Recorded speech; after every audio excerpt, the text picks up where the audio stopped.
আর্থিক অনটন থেকে মুক্তি পেতে গিয়ে উল্টে প্রতারণার ফাঁদে নদিয়ার শান্তিপুরের এক দম্পতি।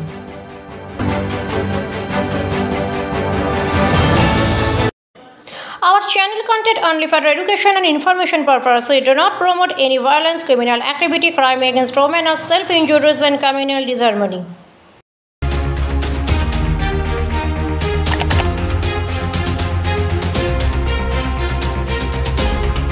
শারীরিক অসুস্থতার কারণবশত স্বামী দীর্ঘদিন ধরেই কর্মহীন। অন্যের বাড়িতে কাজ করে কোনো রকমের দিন গুজরান করে গৃহবধূ।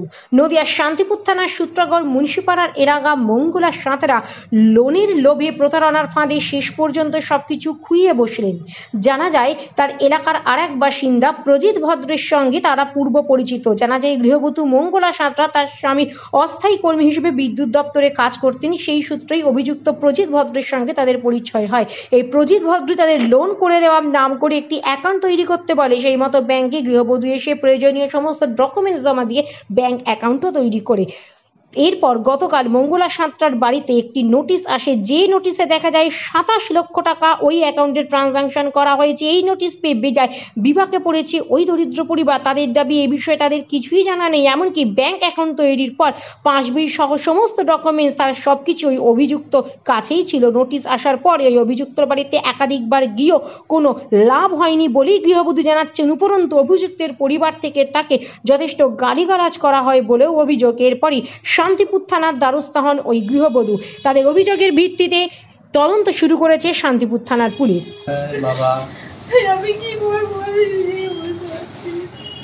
এত বড় ধোকা দিয়েছে আমি ভাবতে পারবো না, আমি ভাবতে পারছি না এত বড় কেন ধোকা দিবে বলে।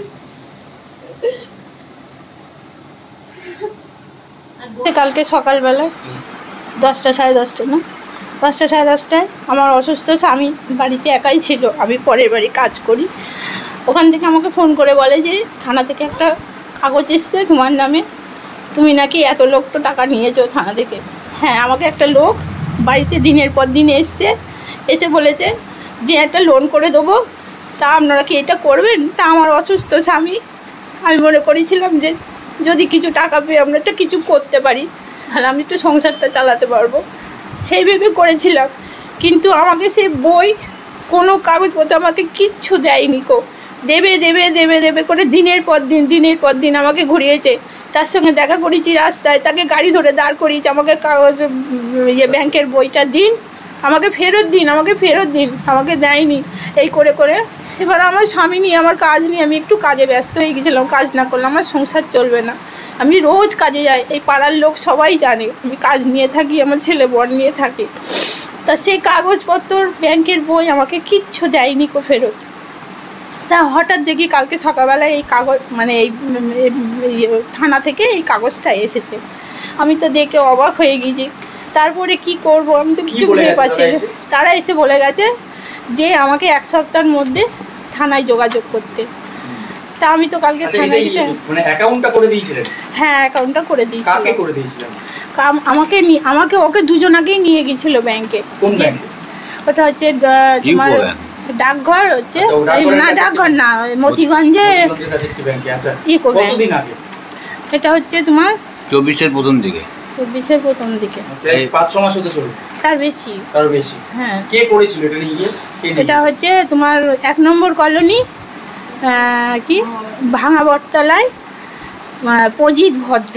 ওনার সঙ্গে আপনাদের কিভাবে সম্পর্ক? সম্পর্কটা হচ্ছে আমার বর একটা লাইট অফিসে প্রাইভেট কোম্পানিতে কাজ করতো, সেখানে উনিও ওই তোমার সুপারভাইজারের কাজ করতো।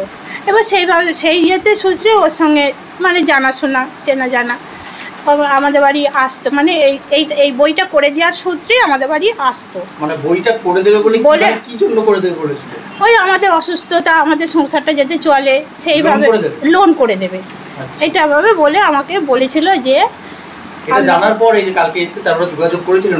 হ্যাঁ, আমি কালকে গিয়েছি, ওনার বাড়ি গেছি এবং ওর বউ আমাকে তো মানে যা তা করে বললো, আমার বর কিছু করিনি, আমার বর কিছু জানে না, হ্যান ত্যান বললো। তারপরে আজকে সকালে আমি আবার গিয়েছি, যাওয়ার পরে আমাকে বলছে যে আমার বরকে এই কেসে নাকি একবার ধরে নিয়ে গিয়েছে থানায়, গিয়ে বলেছে ওনার নাকি। আমি বললাম তাহলে বইটা ওইগুলো আমাকে দিয়ে দাও। বললো বইটাই সব নাকি থানায় জমা আছে, সেগুলো আমাদের কাছে কিচ্ছু নেই। এখন কি চাইছেন আপনি? আমি এই হাত থেকে বাঁচতে চাই। আমি তো কিচ্ছু পাইনি, আমি একটা টাকাও পাইনি ওদের কাছ থেকে। অ্যাকাউন্টটা কার কার নামে? আপনার নামে? আমার নামে।